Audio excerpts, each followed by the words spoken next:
go in front with you at the beginning, or should I go after?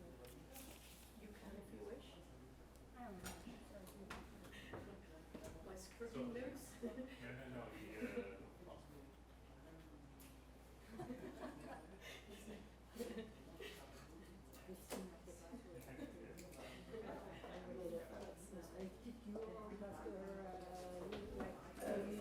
We have 107. And it's so usually this is something easy. There was 7.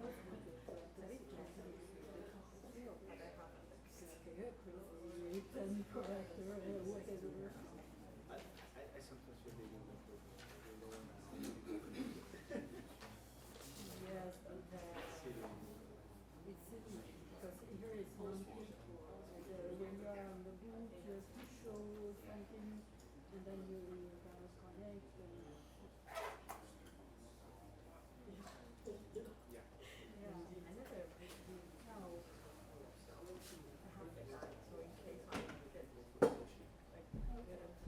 That's good. I go back and say, okay, I remember what I was going to say.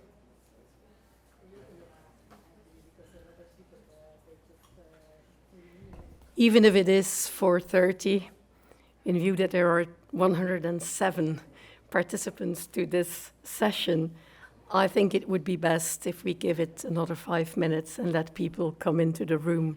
That's nicer for the speakers and it's nicer for us all. So we give it a few more minutes.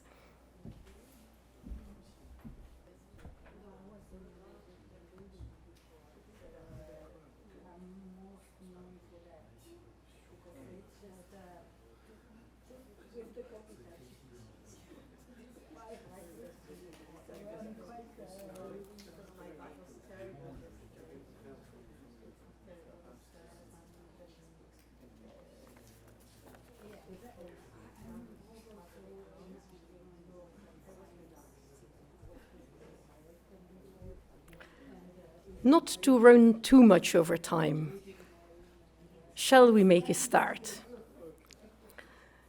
Very, very welcome in this last session of the day. As you can see, there is a lot to do outside, as we can all see. I'm Greet van Eetvelde. This is a very Belgian name, working for INEOS Group as Climate and Energy and also Innovation Head of Office, and I'm also professor at Ghent University. I'm leading this session together with Dominique Planchon, and she is a policy officer at DG Research and Innovation. So, you have heard 50 or more shades of green today. Shades of green with a lot of enthusiasm, with a lot of terms, a lot of keywords, a lot of projects, programs, incentives, etc., all around a same theme. But there is one thing that everything today has had in common, and that is collaboration. We can't move forward to the zero strategy, green economy, etc., if we don't form partnerships, coalitions of the willing, if you wish. There is a wish to work together, can also be a need to work together in some areas, and maybe also a duty from time to time. But nonetheless, partnerships, collaborations, and doing that in the area of the circular economy, in the area of industrial symbiosis, it means you cluster. Clustering with academia, clustering with industrials, clustering with governance, or clustering even with citizens. It is what the session today is all about. It is called Hubs for Circularity, and the Commission has a very clear drive for these hubs for circularity. And Dominique will give you a first impression of what the Hubs for Circularity session will be. And then afterwards, we are going to step back with angels, giving us the potential of those hubs for circularity in Europe, and then to 2 steps forward with Dorota and with Fernando, looking at how we can put the hubs in practice. But first and foremost, Dominique, you're willing to give us an introduction on Hubs for Circularity. Dominique Planchon, DG RTD.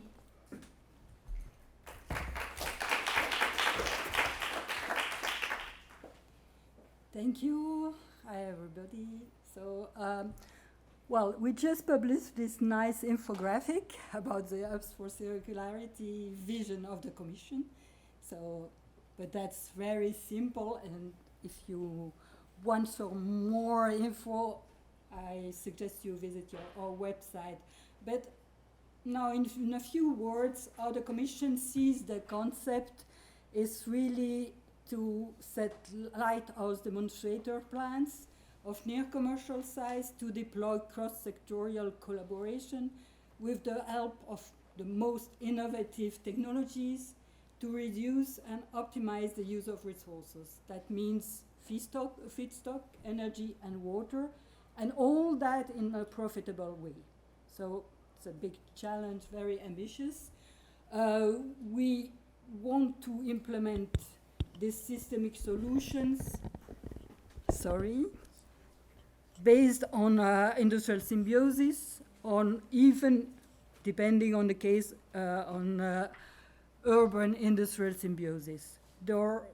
So these demonstrators will be really anchored in the local, regional ecosystems.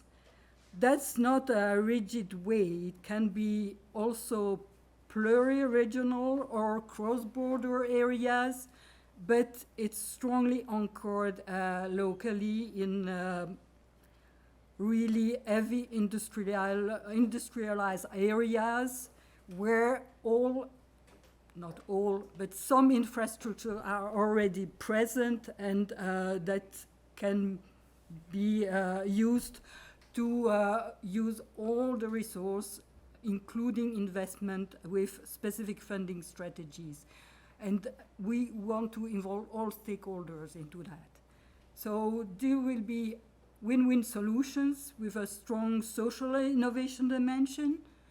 And, well, the ambition for the Commission is to have 30 hubs running by 2030, which is very, very ambitious, but we are seeing it as every project will have to propose plan for replication in at least 3 other regions, so that will have a multiplying effect.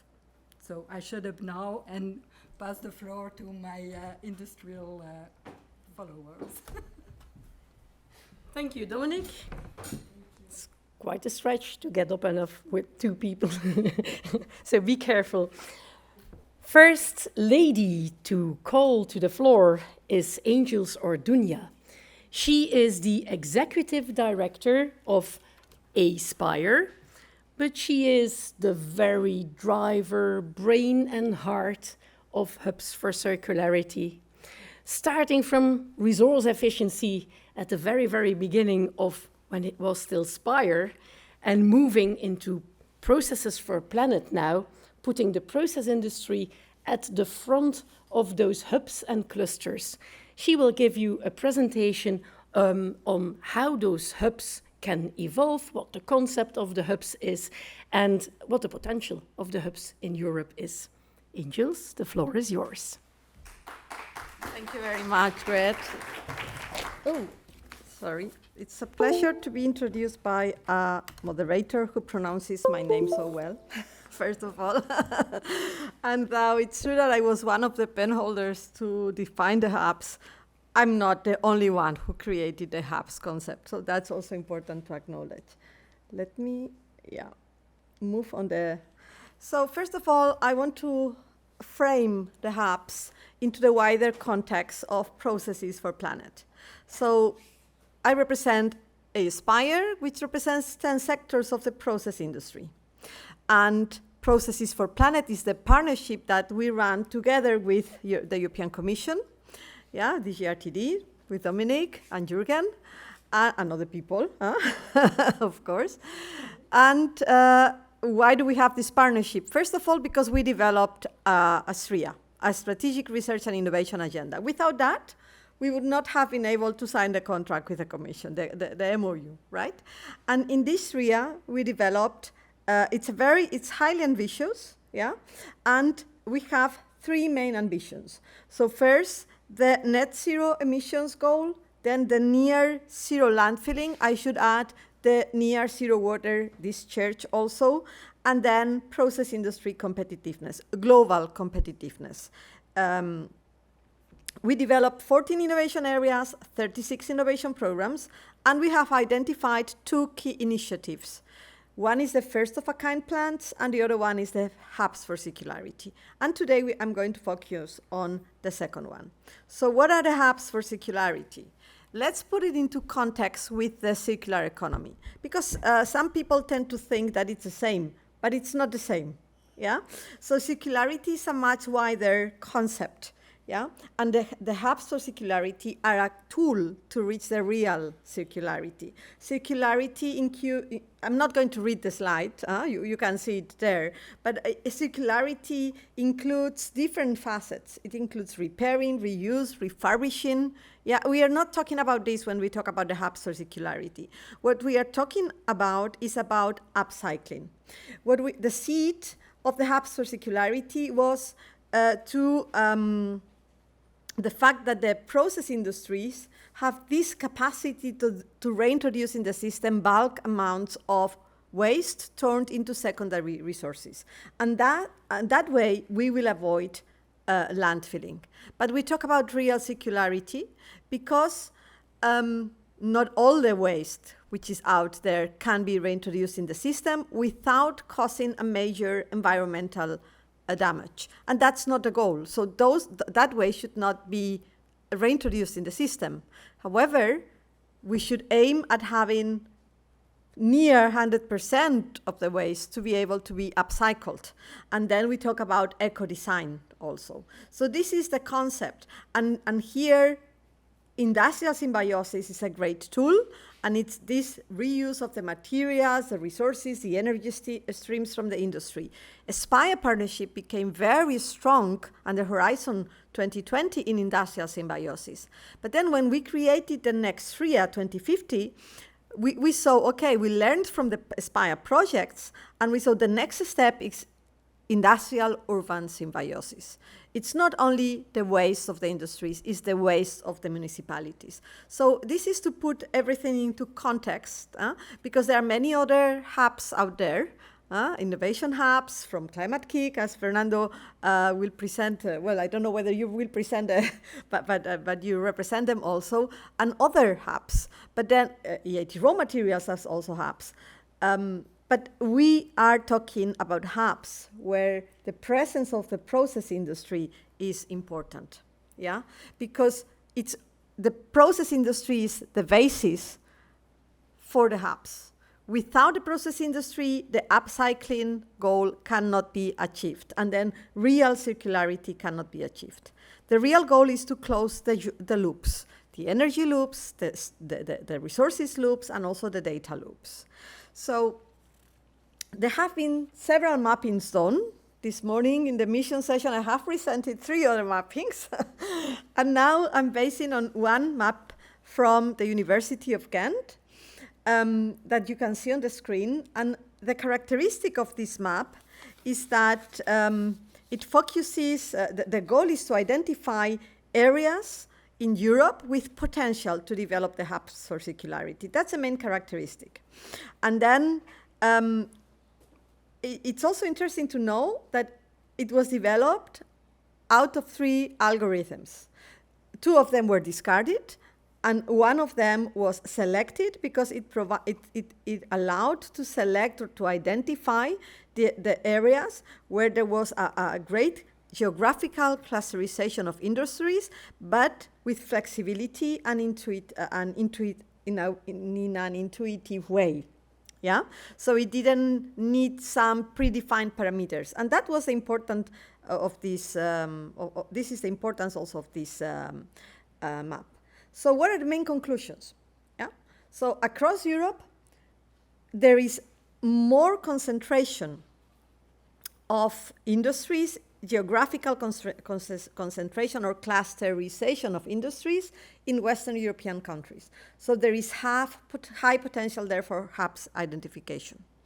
But then in Eastern Europe, the landscape is more scattered.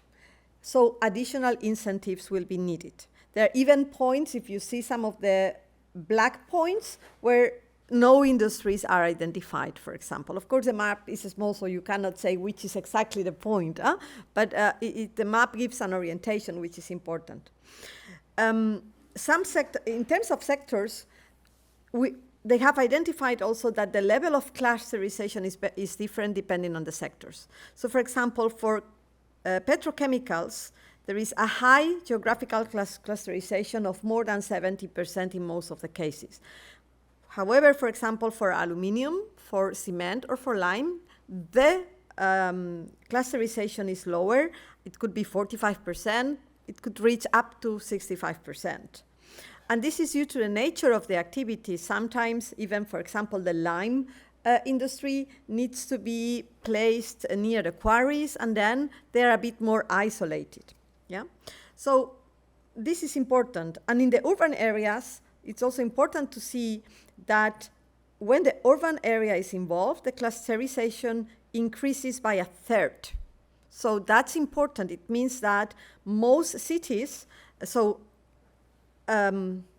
attract industry, and then they, not most cities, but cities which are have more than 100,000 inhabitants, they attract more industry. We see most clusterization in Belgium, in Germany, and the Netherlands, which is also relevant. Let me go to the next map. So you see, for example, in Slovenia, no cluster has been identified. Interesting. As we said, in Eastern Europe in general, there is less clusterization, but some clusters are identified in Poland, in Hungary, and in Romania. In Spain, for example, we have identified a cluster close to Santander in Cantabria. And then there are other clusters, like, for example, in Tarragona. So there needs to be different strategies to address the different hubs.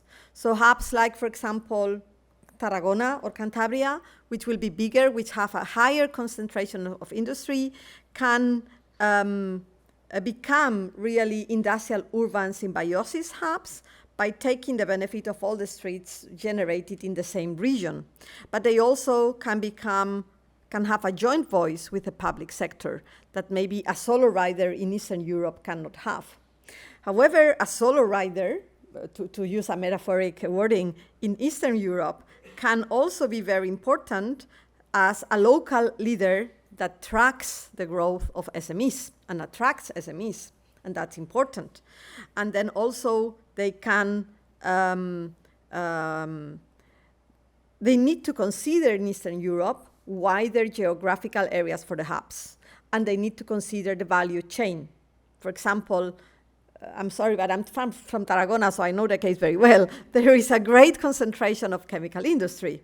So of course, the chemical industry there can have its own hub, nearly, yeah? But then when you go to a place where it's only cement industry, they need to consider the value chain there. And also, very importantly, they need to consider the relationships across hubs or across regions. And that is important.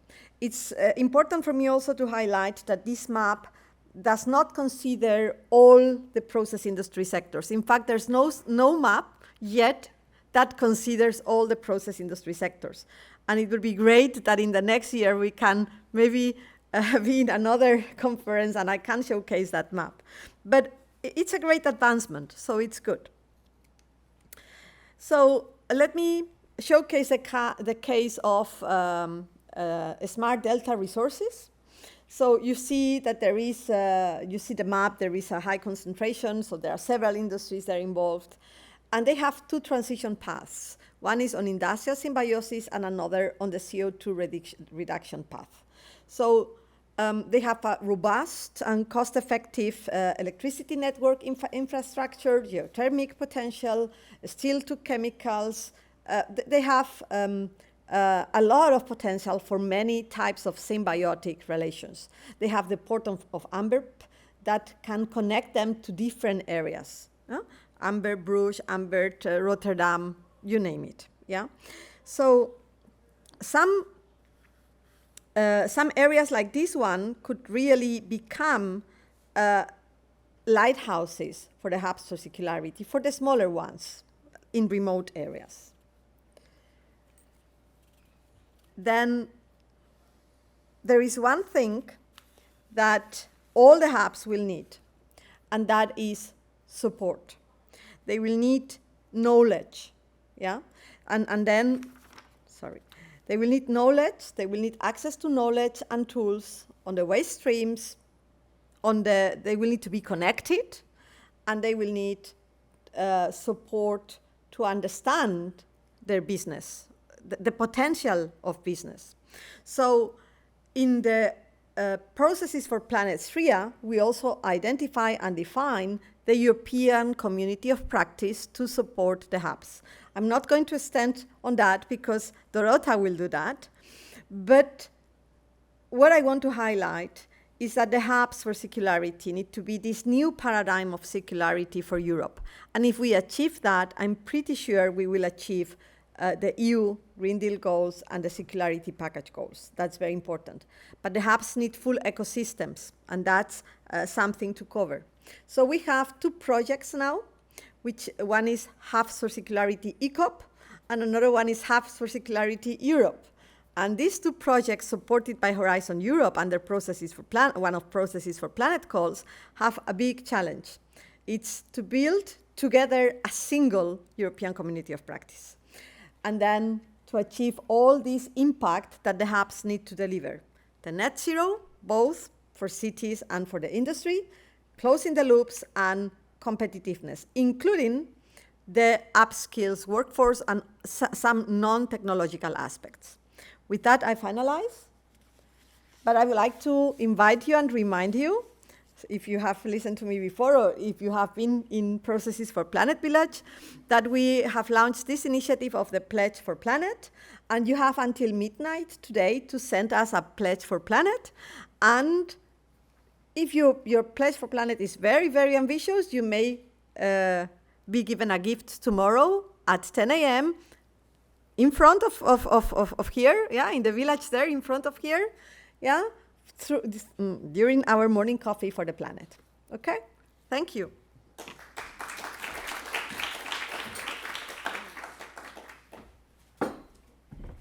Thank you, Angels. What a great timing. We did it in 15 minutes, which means that if there is one question for Angels directly after this presentation, then we're ready for it. So if anyone from you in the room, in the audience would have a question for Spire, if not, then you were extremely clear. Thank you very much, Angels. Thank you again. And you have heard it already, a European community of practice. Practice. So no one better than industry itself to give the word for the next presentation. So we're moving to Dorota Pauluca. And if I said that Angels was the heart and the brains on Hubs for Circularity, then Dorota for sure is that from the drive and for the drive from the process industry, bringing anything that hubs can incentivize into practice. Dorota, this is your presentation. The floor is yours.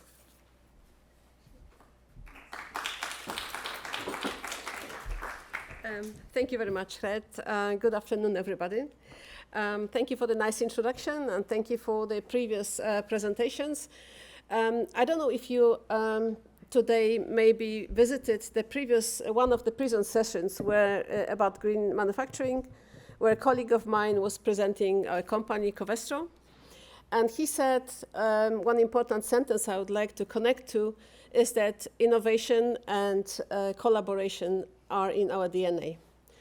And if he said this, so it's me who is one of the living examples of this one. Because standing here in front of you, I have in fact many hats on my hand. So one of them is, of course, I'm coming from Covestro. But I'm invited here not because I'm from Covestro, but rather because we are very much engaged in collaborations where one of our focal points is collaborations within Spire and P4Planet, where we are very engaged in working groups, with most, so to say, energy in the area of hubs for circularity. What I would also like to say is that we just realized that we missed one slide about the definition what a hub of circularity is. For some reason it was skipped up. I don't have this, but I can try to, so to say, spontaneously try to explain what kind of concepts are part of these hubs. So hubs for circularity are very complex, so to say, ecosystems. So we are talking about all these dots where some regional initiatives where we think that there is a potential to save resources and to become circular and to save resources via collaboration of companies. In fact, I think that's very important to maybe as initial statement. And there are three main, so to say, ideas about this. The first one is the collaborations of company within industrial parks, where companies are very closely so to say, situated to each other, and then where they can, via specific infrastructure, connect to each other and jointly use resources. So that's the first one. This concept is not probably quite new, because in most of the industrial parks, this is working like this. So there's a park management regulating the flow of resources. It's in German term is also known as Verbundprojekte. So this is like in place, but there is still some potential to develop new projects and to develop new connections. Specifically, if the innovation requires that maybe new plants are built, like and integrated into parks, or maybe even if some regions are interested in, so to say, attracting some specific plants to have them in the area, and then to have them integrated into infrastructures. So that's the first point. The second point is also that this physical connection could be extended to urban areas. Like, to give you a simple example, because known already, is like district heating, like using resources or heat from industrial parks maybe to heat houses or something.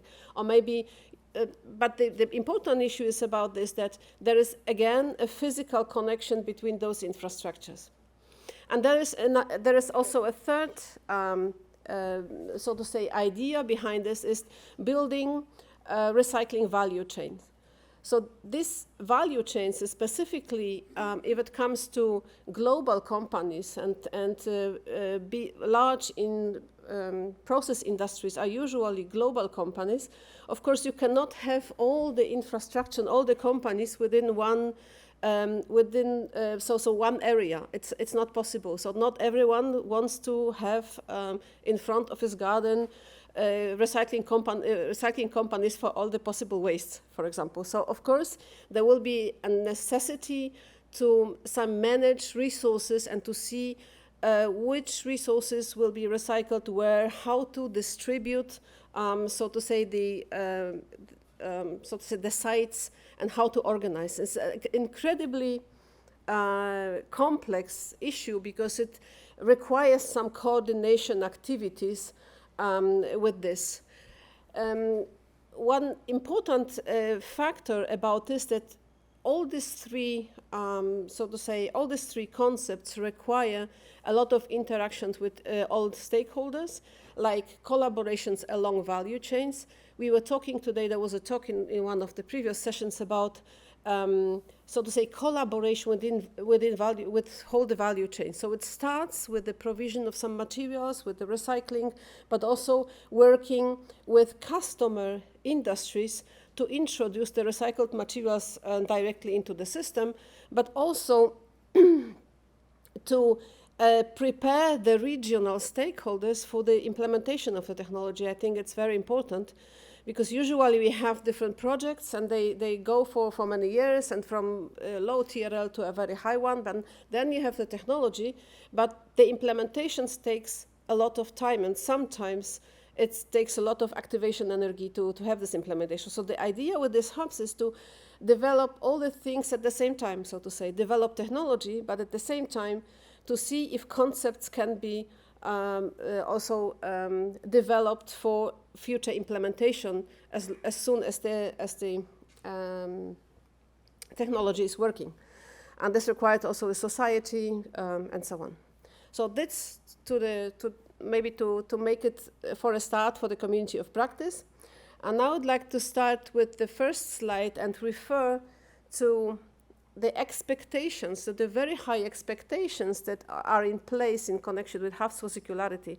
So it's said Spire and P4Planet have put it into very, very high in their ambitions, say, and in their vision, and they're saying, okay, we want to net zero emissions, we want to zero landfilling and zero water discharge, and competitive new process industries. And there is a lot of projects running in this area already, so it's not like starting. The complexity of the projects are now starting, but all the ingredients are already in place in different projects. So we have, for example, projects about visualization and collaboration platforms for such collaborative systems. We have partnerships in place and programs supporting such projects. We have different technological projects and different solutions for circularity and industrial symbiosis. And we have also a lot of activities for the incubation of collaborations and awareness raising. But the main thing about it, when it comes to having really impact, is that at the end, it needs to be industrial, so to say, implementation, industrial implementation at scale, and it is connected with investments. So this would be investments in technologies, but also in infrastructure, and also in operation of new plants.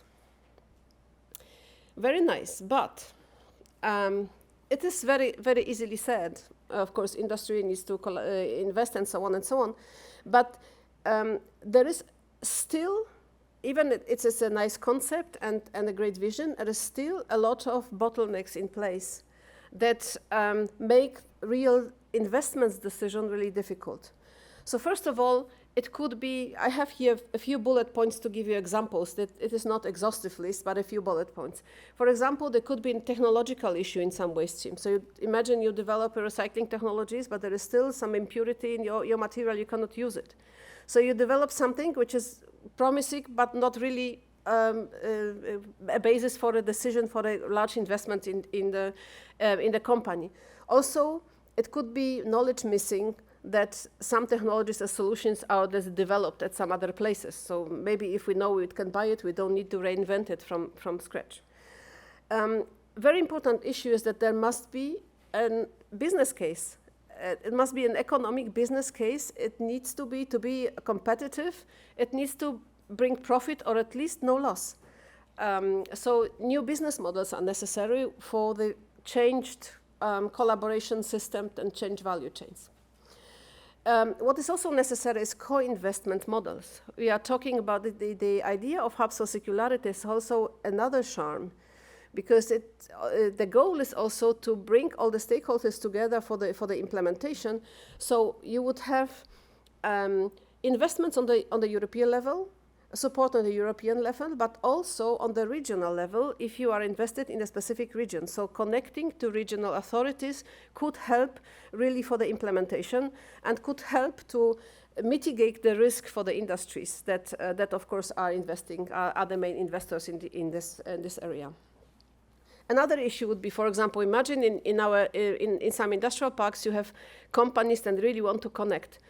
So they need to be coordinated someone, because they are owned by different owners, so to say. So who will be coordinating the system, the whole system, taking decision, developing joint activities and so on. So that's very important issue, but at the same time, there is IP constraints, there is even antitrust regulations that forbid like to exchange about prices, about volumes, about plans for production plants and so on. So this is a real bottleneck that needs some nice, so to say, solutions for sharing of information and for new ownerships. Regulations concerning processing of waste material, but also regulations of signposting what is waste and what is maybe an alternative resource is so an important issue to be tackled. And last but not least is the issues, for example, of acceptance for products that are from secondary materials by customers, but also involvement of them that they provide end-of-life materials into the chain, into collection systems as well. So all this gives us, so to say, an incentive to try to deal with these bottlenecks and debottleneck those issues to make it possible to use the potentials that are there, that have been identified. And this is the idea behind the community of practice. So we have a very nice mission statement. We would like to, as in our role of service provider to different parks and different hubs for circularity that will be forming, to empower the process industry and stakeholders in regions to co-create such symbiotic circular ecosystems, which are hubs for circularity. And in a sense, because they are somehow regional solutions, we would like to connect them among each other so that they can exchange best practice, best experience, and don't need to reinvent the wheel, and can share ideas and resources. And of course, one of the important issues is the promotion of exchange, of consolidation and creation of knowledge that is necessary to overcome the bottleneck. And by this, of course, we want to respond to the SPIRE SRIA, so this is Strategic Research and Innovation Agenda 2050, and be connected to the community. I will explain why, not only for fun, but for a purpose. And we would like to promote cross-sectoral and cross-regional industrial collaboration and civil engagement for the green transition. So, as it was mentioned, we have two projects. There was a call published by European Commission, and we now have two projects. In fact, it was planned to have one project, but we were so nicely complementary that we got both projects funded, and now have the pleasure to, in our complementary way, to build up one community.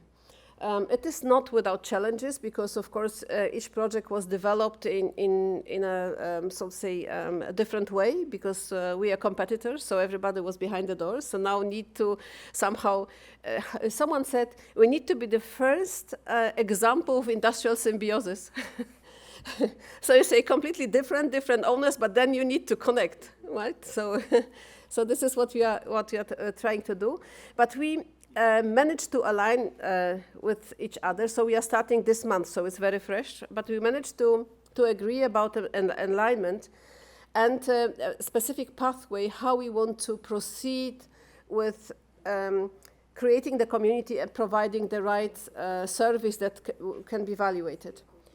So we want to both start with stakeholder mapping, looking into the visualization system and looking into the ecosystems that we know already, for regions and industrial clusters, and want to talk to them to find out what would be the requirements for them, what are the needs and requirements, so that we can in best way respond to them. So we have our own idea, but they of course need to be cross-checked with the recipients of, in fact, our customers, in a sense.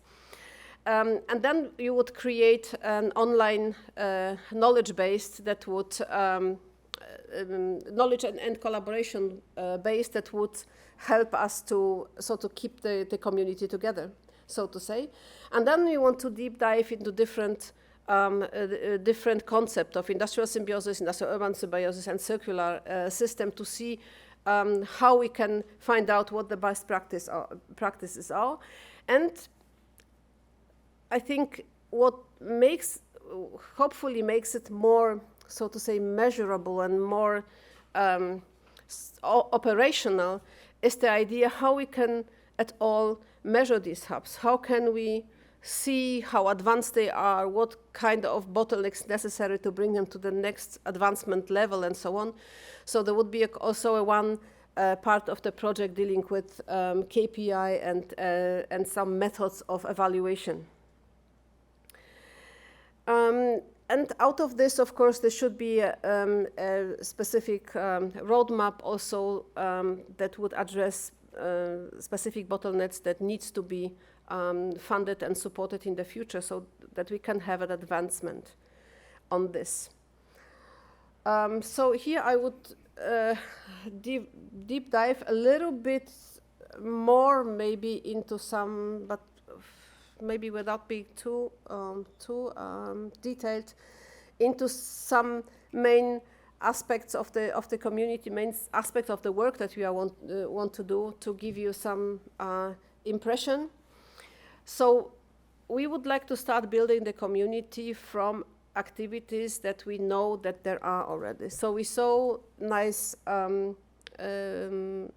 visualization already, but also in the network we have a variety of activities that are known already. And before preparing the project, we were talking with them, and we have built up a kind of founding members community. So the first industrial parks and the first regional activities of whom we know that they want to develop these kinds of concepts.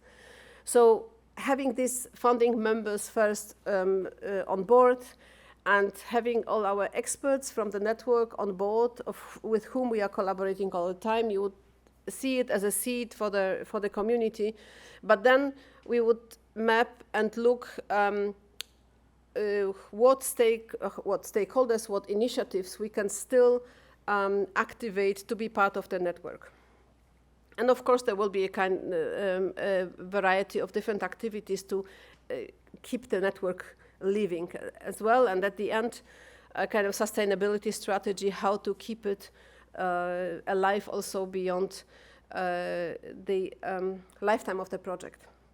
So another issue is that to make it, so to say, sound and full of content, we will work with groups of experts. So for all the concepts, three concepts of circularity, but also for a different educational system, but also collaborations with social society, but also how to facilitate such networks. So there's a group of facilitators. What are the best facilitation methods? What are the ways how to approach industrial actors and so on. So this will be different working groups in which we would like to connect experts to see what is the best available knowledge about how to think, what is best practice, and to exchange it.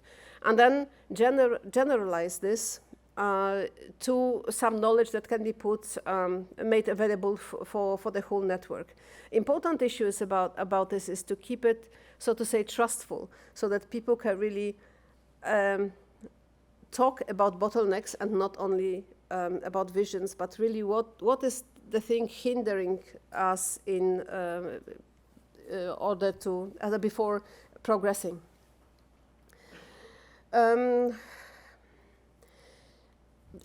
Concerning the assessment of the hubs for circularity, we would like to work on some key performance indicators, and here also there is a variety of different projects that address this already. So what we would like to do is to screen what is the available methodology so far and develop it further, and to make it available for hubs to self-assess themselves, to improve, and at the end to have an assessment of independent experts for some selected best hubs to make recommendation how they can further develop. Of course, development of new business models will be also part of the activity. Now I would like to zoom into the middle part, which shows the knowledge center, and would only like to say that there will be an online platform where we would like to make knowledge available. So this will have several functions. First of all the knowledge from the working groups, from expert booths, from the screening, from desk research, from all the projects that are in place, will be placed on this platform, and will be a kind of knowledge base. But apart from this platform should have a kind of interactive functionality, so that people can register, can see their profile, can get connected, can start topics for discussion, can bring issues and so on. So this should be a kind of tool for the community to stay alive and stay vibrant. So with this, I would like to summarize already and say that we are aware about the huge amount of previous activities, so we'll not reinvent the wheel before, but we'll reconnect to the project and to the activities. We identified, before starting this activity, we identified already around 130 projects that are already running or finished. So they are either collaboration projects from supported by the European Commission, or collaboration project in the different KICs. So there is a lot what is going on, and we would like to reconnect to all of them to synthesize. Then we will discuss the bottlenecks and solutions with experts, and this is the space maybe what I would encourage you to join us, because the community should live from experts that are really interested to exchange between each other, and they are, so to say, ready to share their good experience, because this is the valuable resource within this project that we want to, so to say, use. I don't want to monetize, because nobody will monetize, this is a bad word, but we want to make value out of this for the whole, for the mutual profit of the whole community. And we want to give support for managers and facilitators in projects and in industrial parks and in regions. And we want to have independent and unbiased evaluations of different projects to see how we can deal with them, because the concept is quite pioneering, so and really complex.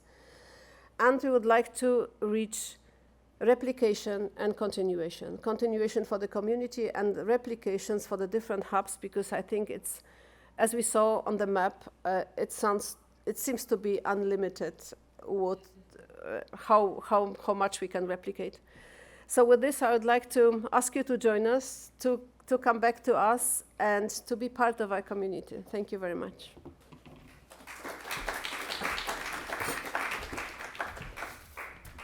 Thank you, Dorota.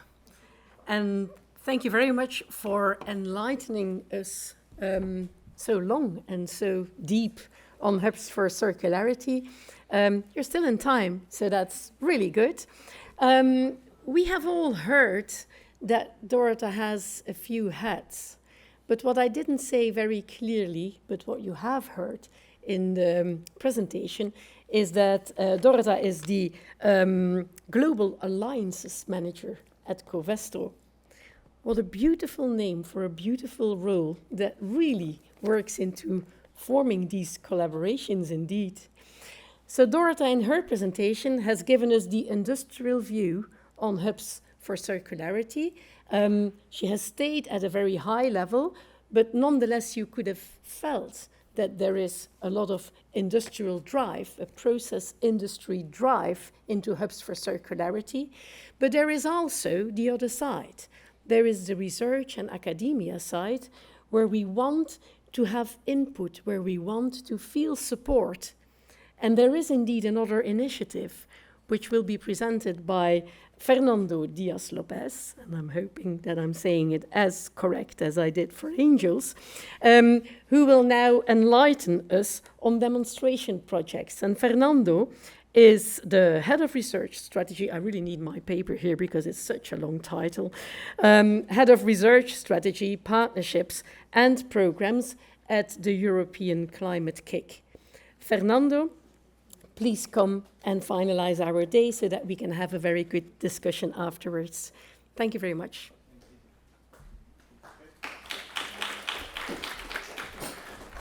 Thank you, everybody. Thank you to the organizers of this wonderful event. It's a pleasure to be in Grenoble.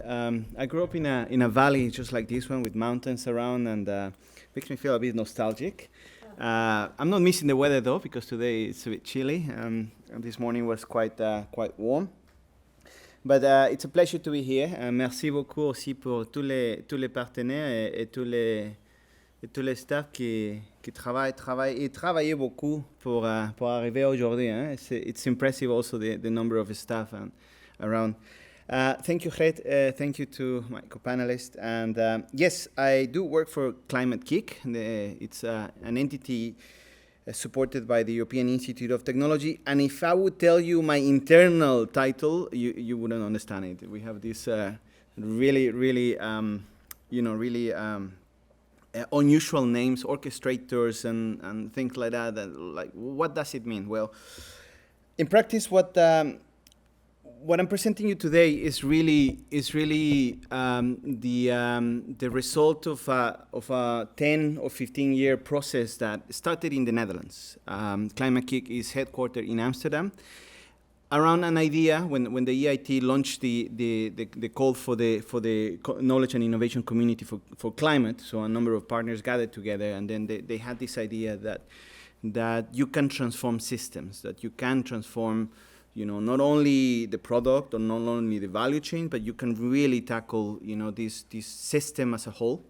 And there's a concept called systems innovation, and policymakers, have been trying to introduce this approach of systems innovation and innovation as a system for a number of years, since the Environmental Technologies Action Plan. Since the ETAP, this concept was coined there, and then the Eco-Innovation Action Plan, the Resource Efficiency Flagship Initiative, and now the Circular Economy Action Plan. So this idea of transforming systems, it's actually hugely needed and attractive and desirable, but it's very difficult to do in practice. So if many of you work in your realm of in the industrial facility, or in a lab, or in a commercial or academic environment, and then just changing a simple procedure, it's really difficult. Imagine when you combine the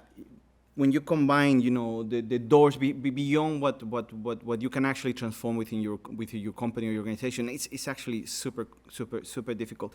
But process industry, I don't know if any of you knew this. 1848. Chemical industry, part of the process industry back then. Well, probably they didn't care much about the names. The then president of the Royal Chemistry College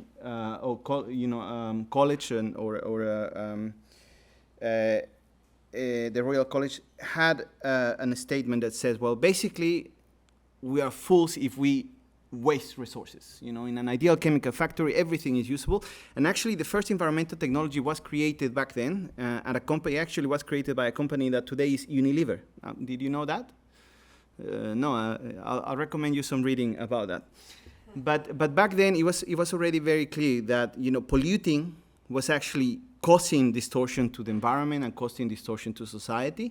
But it didn't make economic sense, because then the emissions to the air could be captured, and then there's actually started solving the problem of air pollution by polluting water, but then someone had a brilliant idea to bottle that pollutant, which was actually sulfuric acid.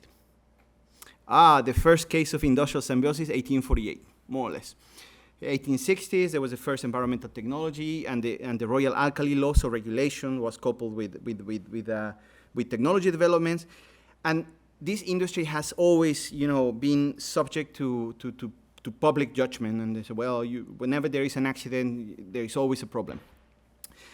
And then in the modern world, we've been looking at this synergies and creating connections. And this is actually a project that was performing in Amsterdam. It's actually the first roadmap of circular hubs that I'm aware of. And it's actually my previous employer, TNO, developed this in collaboration with the city of Amsterdam for the city of Amsterdam.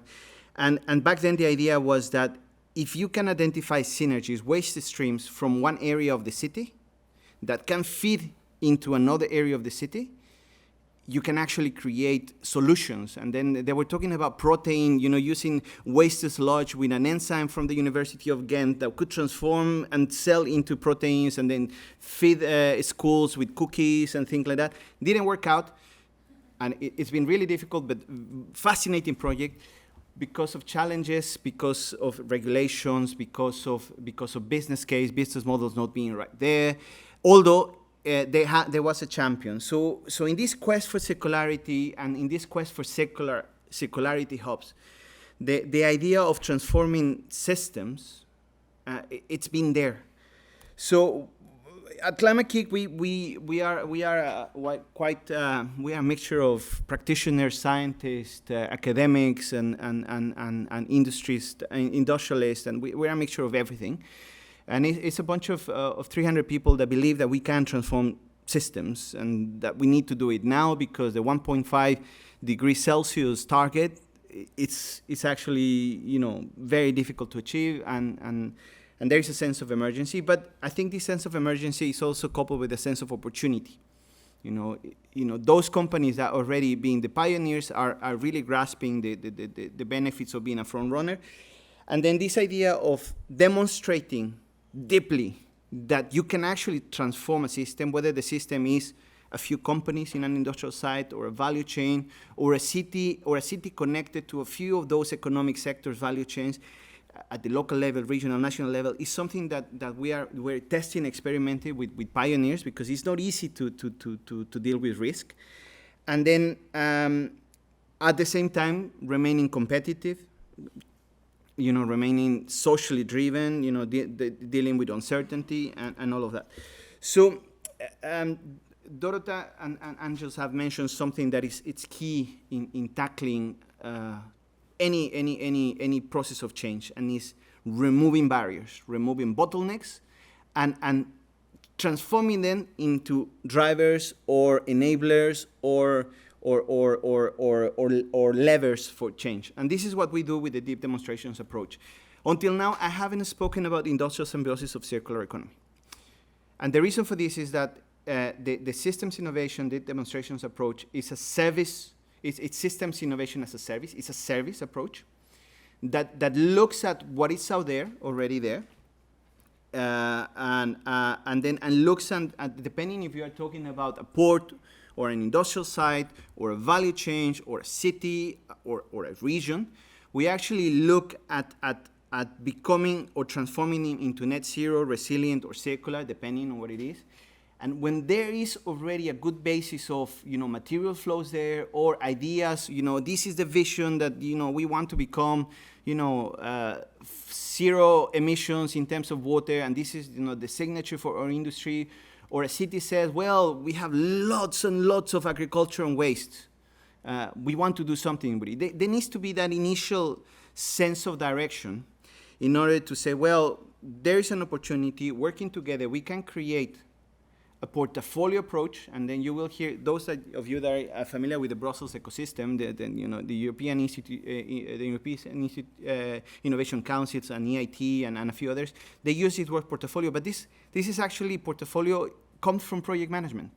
It's just a bunch of things that you put together, and then you give them direction, a portfolio of services, for example, a portfolio of products.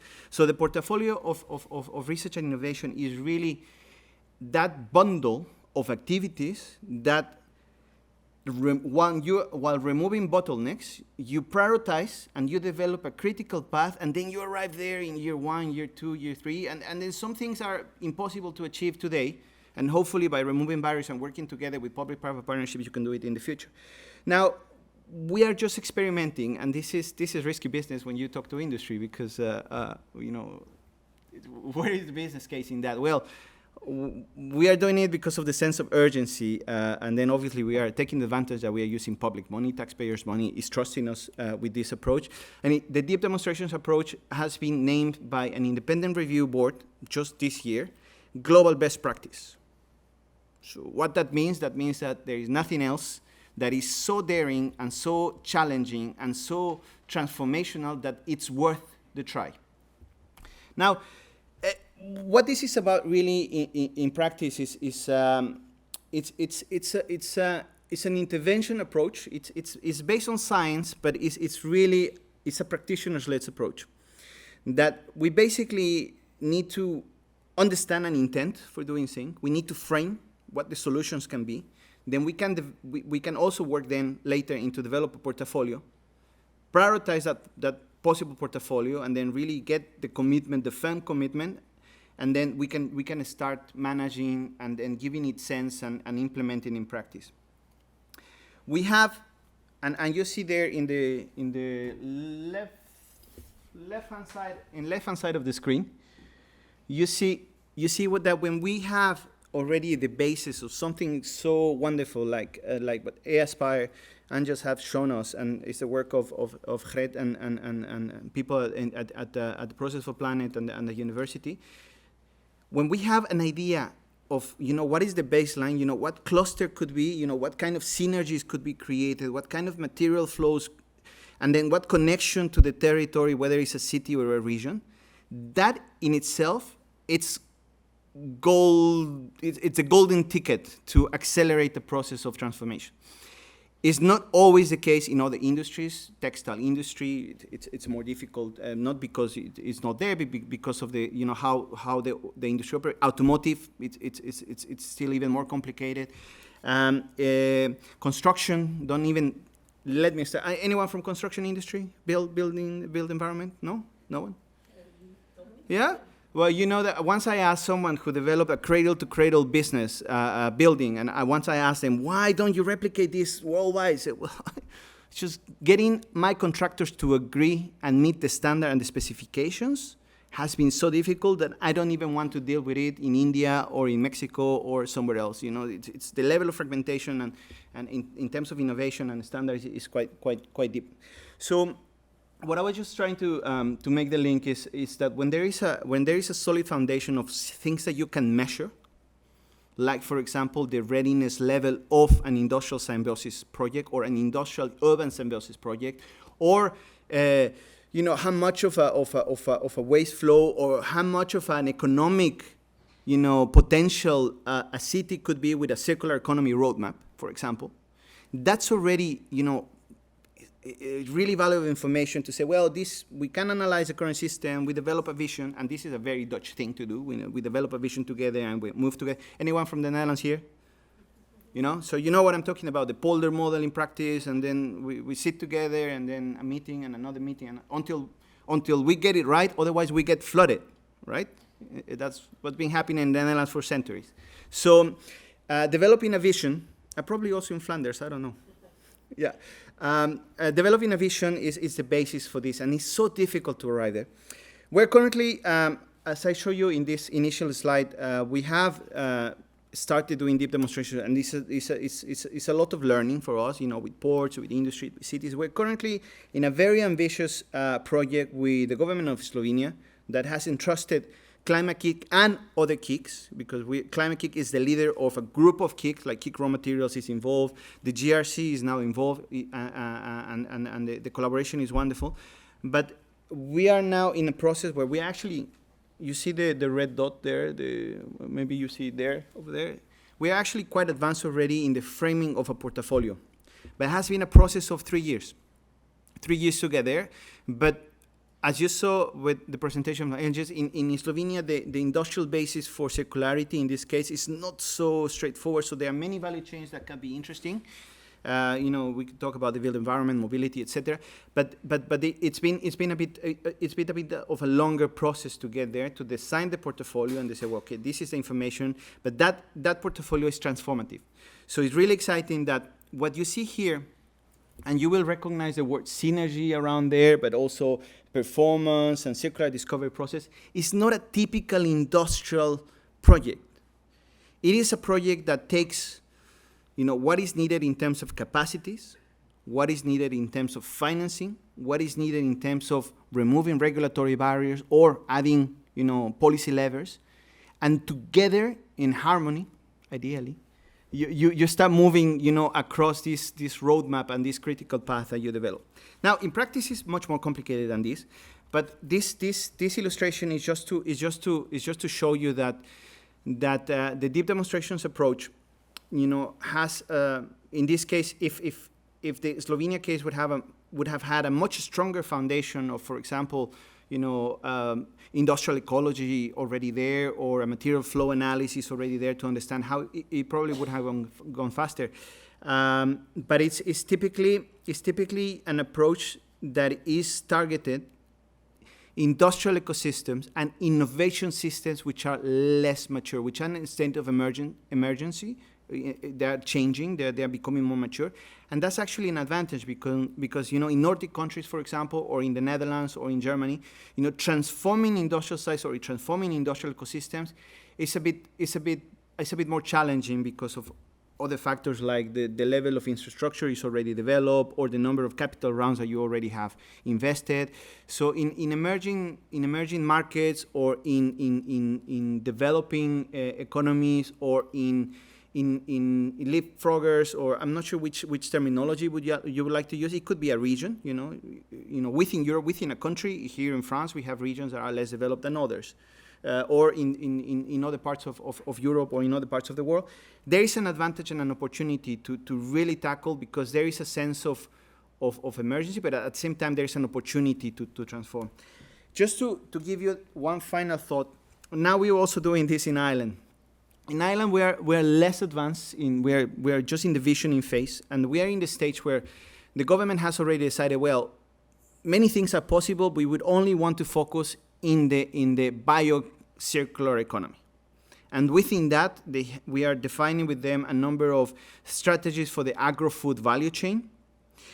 And when you see there are in that diagram are simply solution areas where you actually, some of them are technology driven, some of them are more social innovation, some of them are strictly more about policy trends like the just transitions. In Ireland, the regional economy is really, really important. So in Ireland, we are defining this, and I was about to change my accent to an Irish. That was just an accident. I'm not at all able to do that.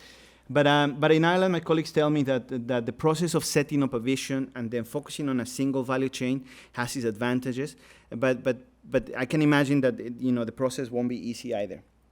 I would like to thank you for your intervention, and there is a bunch of of colleagues that are making this happening, and then just an acknowledgement to my colleagues for all of the hard work that is being carried out, not only in the two examples that I show, but also in Madrid, in Poland, in Cantabria. We are actually working in Cantabria. We just started in Cantabria. I'm the project manager for that. And then, very happy to discuss further during the panel. Thank you very much. Did you hear that? We heard Dorothy say, don't work for fun, work for purpose. And then Fernando said, this is all fun commitment, isn't it? So let's stay on the fun area, and I'm very, very happy to call the 4 panelists to the floor, and you just will have to take your chair with you.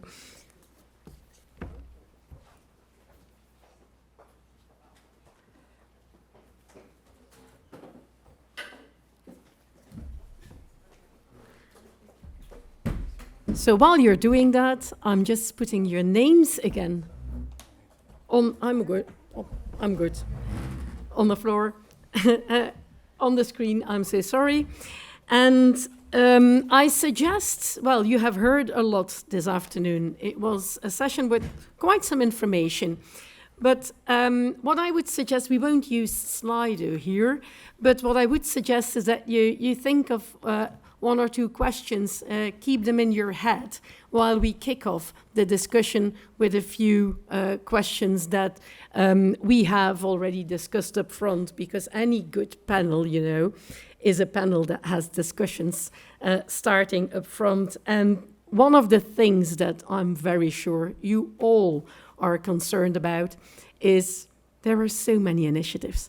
There are so incredibly many initiatives ongoing, all for the good of hubs, all for the good of clustering, all for the good of symbiosis. But how on earth are we going to coordinate them? How on earth are we making sure that they are all complementary? And I would think, Dominic, because we would have Annika with us. And Annika from the DG RTD as well, she is working on cities and regions. So we didn't mention that a lot, but there is another initiative, another strand that is also looking into circularity. We touched upon it with urban industrial symbiosis, or industrial urban symbiosis, however you want to call it.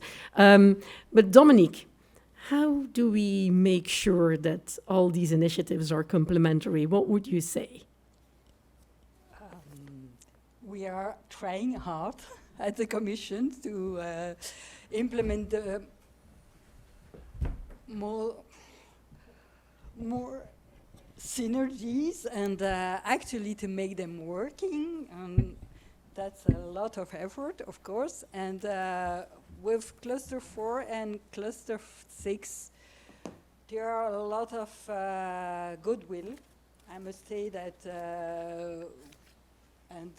for example, Climate Kick people are working also for CCRI initiatives. So we have common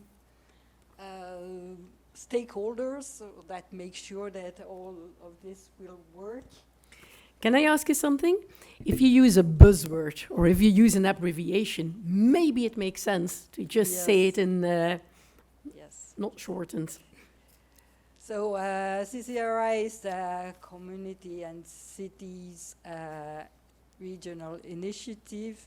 So it's mainly bio-based, but it's also open for other industries. And it's also a bit more starting from the region and cities, with a bit like hubs, but not centered in process industries as the hubs for circularity. And Fernando, does this interfere with your portfolio of initiatives, or is there something you want to add to Dominic? No, Climate Kick is actually in the driving seat of the cities mission, of the Net Zero Cities, and we collaborate with the Circular Cities and Regions Initiative. And it's right, there are so many initiatives out there, but at the same time, the level of complementarity in practice, when you talk to the city officials or with the regional officials, they say, well, I mean, obviously, there are certain initiatives that make more sense for them in that particular moment in time. And it's at least what we observe is that this sense of guidance, or this need for guidance, and because they want to transform their local industry or their community, or because they want to create benefits for, they want to create a better economy, more jobs, a safer environment, or a cleaner environment. So it is actually a luxury problem in a way that in Europe there are many initiatives, and not only at the EU level, but also at the national level. There are many things happening right now with the missions and what the impact of the mission targets to transforming more than 100 cities or more than 100 regions. So, it's actually quite complementary. I'm pretty sure that Angels she's already fiddling, so I think she will want to say something on the entry point of the process industry. Am I right? You, great. Let me be a bit provocative and start by saying that the best way to ensure complementarity is by no duplicating initiatives. That would be the best way to ensure complementarity. And in Europe, I feel we often have an issue with that. So it's important to bear in mind. This said, I agree with Fernando that there is a lot of complementarity between the different initiatives. And what is necessary is that each initiative sees which is the real value. Otherwise, initiatives step on the value of the others, and then we find out that we all want to do the same, and it's not the same. So I said at the beginning in my presentation that the hubs for circularity and circularity is not the same. They're two different things. So circularity is a wider aspect. And projects like Fernando has presented today do not necessarily include hubs for circularity, but some of them can be very much related to a hub for circularity. So for us, a hub for circularity starts with the presence of the process industry. So the process industry are the ones that can upcycle. And then the hubs for circularity need to be based in areas where there is a strong presence, or at least presence, of the process industry. This said, as I said also at the beginning, when I showed the mapping, there is no, it's not that in all the European regions there is process industry. What happens with those regions? They can still move towards the circular economy. Of course they can. And then we need to see also the complementarity from the point of view of the enablers. Yeah? So one of the goals of the process industry is electrification. So they need to move to move away from fossil fuel into the renewables or the alternative energy sources. So some regions in Europe can get this smart specialization on a specific renewables, on a specific alternative alternative energy sources. Yeah, this would also be good also for Europe to avoid this dependency on fossil fuels from abroad. Yeah. So Dorota, do we then embrace all the initiatives? Thank you. So I was just thinking, what shall I say? So first of all, yes, we should not duplicate. I think one of the issue of securing, so to say, complementarity and usefulness of the initiative, because I would put it like that, is the openness, and of course what we are doing, like exchanging and being open to different initiatives, and so that we find out that we are working on the same issues, right? So this is one aspect when it comes to the initiatives from from networks, from funding bodies, and so on. But I think another issue is to be careful not to try to put everything in one form, because if you are doing a mapping and say, okay, now we want to have this and that amount of hubs, so that we don't just say, okay, we force them into a specific form. So I think the issue is to provide food of thought, is to provide regulation, to provide good support infrastructure for the development of different activities, but then for the company to allow them to be competitive, leave them, so to say, a little bit alone to figure out how they want to realize their business cases, and because I think it's very important. And also with my head, or one of the heads of my head, I'm so to say, coordinating and developing projects. And a very practical recent example. So we have a project that we have got funded within this Green Deal call, just a systemic solution for circularity. And now there was that lot of requirement within this call with whom we need to collaborate, and all these bodies, so to say, to whom we need to connect, are doing the same issue, so that we are overloaded with contacts on how to support us, how to engage with us, and so on and so on. So I think we need to pay attention that we not exaggerate, so that we provide opportunities, but leave us time to work as well and to develop our recycling technologies as well. Thank you, Dorota. And what I'm going to do now is make a full circle. It's all about full circularity. So Dominic, I think you are entitled to have a last say on this question.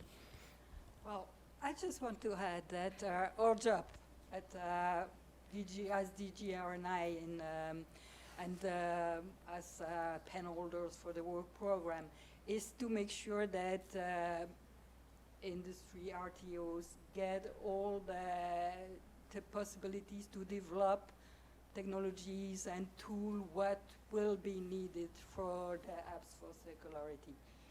But also what we are trying to do is to develop project and more than project innovation pipelines to feed into programs that allow funding for higher TRLs. So like live programs, like Innovation Fund that will fund till TRL 9 and come this valley of debt for deployment. So that's very important, and we are really working hard for that also. Thank you, Dominique. I think this is a very nice entry for someone from the audience who has a question. Oh, already two. First, always ladies first. It's already three. Yeah. Maybe you can say your name and affiliation before? Isabelle Schuster, CIA. Maybe it's not exactly aligned with what was said. I have some questions about upskilling, because all the implementation of these circularity apps will require new jobs, new skills in industry, job management, process engineering, maybe new skills for policymakers and so on. Is there already some working group project and so on to map the need? Because training people needs time, and maybe to have no skill or no skilled people will reduce the ambition. So have you any light about this? That could be a key point. I'm obviously not needed because Angel already has the microphone. Dominique, hand it to me. So thank you very much for this question. Certainly, there will be no industry without the right talent, right? What I can say, and this is a reality for all the projects of all the partnerships, including Processes for Planet, is that all the projects need to identify which are the skills, the newest skills needed, the new jobs that can be needed.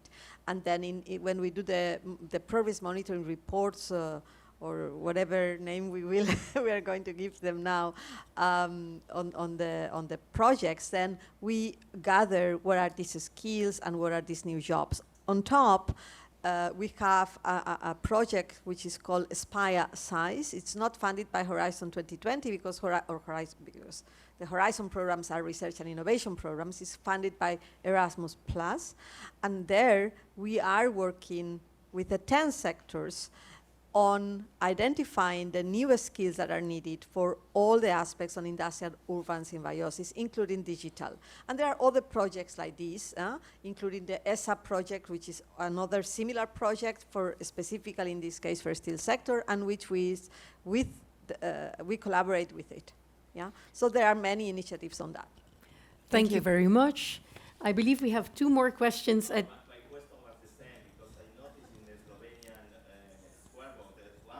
Universities, and I think that's related to the skill and knowledge we need to develop. Would you still want to take the microphone? It's pretty important because this session is being recorded. And okay, otherwise you're a bit lost. Okay, thank you. José Luis Vivente from Tecnalia.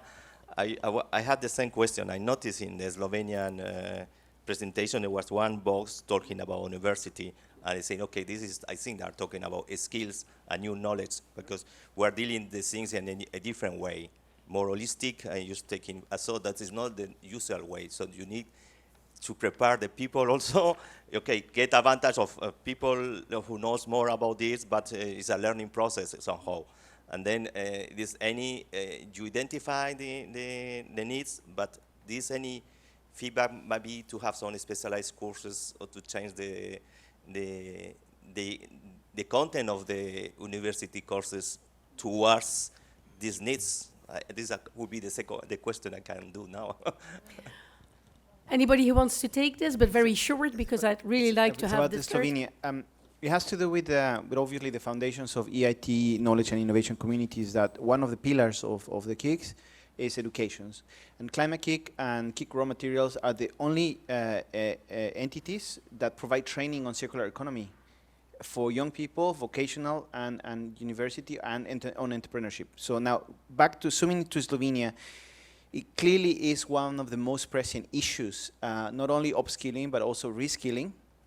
Transferring complete sectors, because there is in transformations there are winners and losers. There are sectors that are, carbon footprint, or the jobs are really, not ideal anymore. So you are moving into other levels of circularity. One of the most striking elements, and there is now a discussion at Parliament for the revision of the Eco Design Directive and the Sustainable Products Initiative. And in that piece of legislation, because I was fortunate to be part of the impact assessment team from the consultant side, and then the whole issue about skilling, there is a massive gap in Europe because the skills for all of the circular business models that we've been talking about, skills are not in Europe, or are mostly somewhere else. The closest you have, for example, for remanufacturing are in Turkey. So there is a huge sense of emergency in the skilling area. Thank you, Fernando. And then the third question from the room. Yeah, but I'm going to let you hand the microphone. Yep. Thank you very much. Thank you. João Ribal from National Innovation Agency in Portugal. I really enjoyed this concept on hubs for circularity, and I'm sorry I arrived late, so I don't know if you already addressed what I'm going to say, which it's about governance, and the infrastructure needs to really employ the hubs for circularity. One of the struggles from companies and regulators I found during this kind of projects, even before hubs for circularity, are really due to the governance, and that's perhaps one of the easiest, more or less, but concerning to infrastructures, due to the resource transportation in order to make the hubs for circularity more efficient and real. I understand that this kind of funding can be difficult inside Horizon Europe, and especially inside hubs for circularity topics, but it's difficult also to say that this can be left for the participating states, for instance, because they have different funding powers and different funding opportunities. So somehow hubs for circularity opportunity is good, obviously, but it's stuck perhaps on the potentiality of each member state to leverage infrastructure financing and governance financing. And this is a large struggle to become a larger European initiative.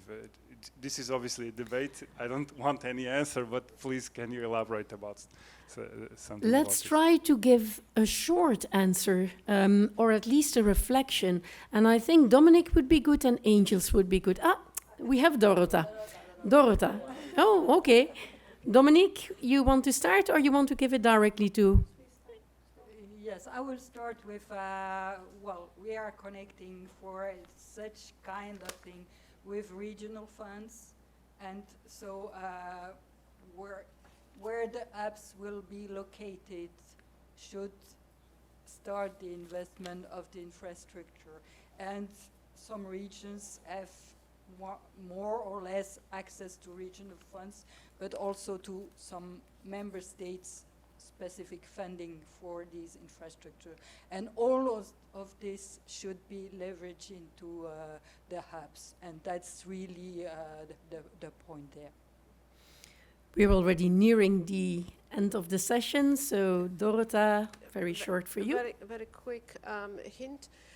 So there is also an initiative addressing exactly these issues. This is called the Impact Panel, which is an initiative between P4 Planet or Aspire and the European Commission, which is aiming at, so to say, addressing all investment-related questions. How to bring hubs for circularity, but also first-of-a-kind investments into place. And the participants of this innovation panel are, among others, representatives of member states.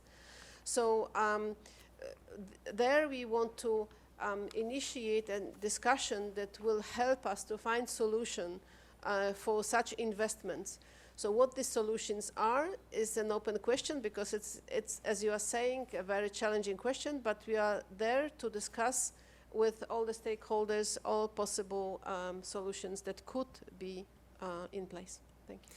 Thank you, Dorota. That was short and very, very, very pointed.